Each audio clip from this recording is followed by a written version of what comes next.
Day 2 ng aking project camper para sa aking pickup truck. Yan ang entrance, lagyan ng rack rail sa taas. Yan. Tapos dyan yung kama. Dyan. Tapos sa unahan, dugtungan pa yan para sa lagayan ng mga gamit.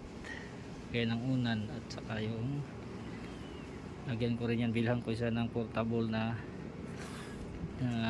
charger.